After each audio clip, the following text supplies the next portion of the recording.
Bharatiya Janata party की सरकार के दबाव में लिया गया। कल भी जैसी घटना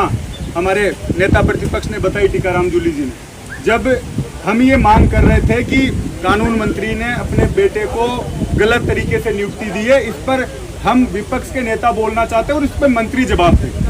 तो स्पीकर ने कहा आप अपनी सीट पे जाइए और मैं आपको व्यवस्था दे रहा हूँ। जैसे ही हम लोग सीट पे आए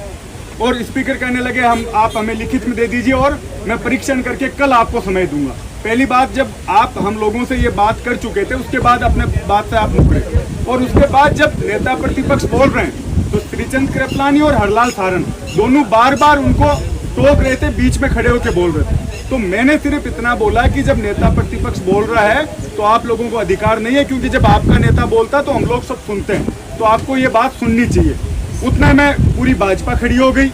और स्पीकर साहब को पता नहीं पहले से ये तय करके आए थे, क्योंकि उन्होंने पहले भी 2-3 बार यूँ कह दिया कि आप शांति से बैठ जाइए, क्योंकि भाजपा के मंत्री जवाब दे नहीं पा रहे। विधानसभा में पूरी तरह से भाजपा सरकार फेल हो रही है, उसको बचाव कैसे किया जाए, इसको लेकर पूरी जिम्मेदारी स्पीकर ने अपने ऊपर ले रखी थी। पहले से बार बार ये कहते विश्वविद्यालय से आए हुए छात्र नेता तुम सुधर जाओ, तुम्हें सस्पेंड कर दूंगा, और जिस तरीके से बिना वोटिंग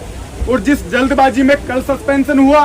कल मार्शलों द्वारा जिस तरीके का बर्ताव हमारी महिला विधायकों के साथ, बुजुर्ग हमारे जितने भी विधायक थे उनके साथ किया गया, एक जैसे सड़क पर झगड़ा होता उस तरीके की नौबत सदन में आई,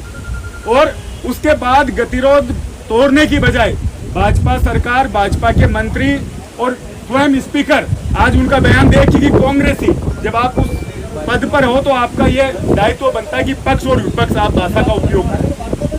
कांग्रेसी ये इस तरीके की भाषा बोल रहे हैं, तो ये जितनी भी चीजें घटी, और उसके बाद आज वापस से वो सुबह मुख्यमंत्री जी 10 बजे सदन में आते हैं, विधायक दल की मीटिंग लेते हैं, और ये चाहते थे कि हम खड़े होकर माफी मांगे, मैं उठ के बाहर आ जाऊं, लेकिन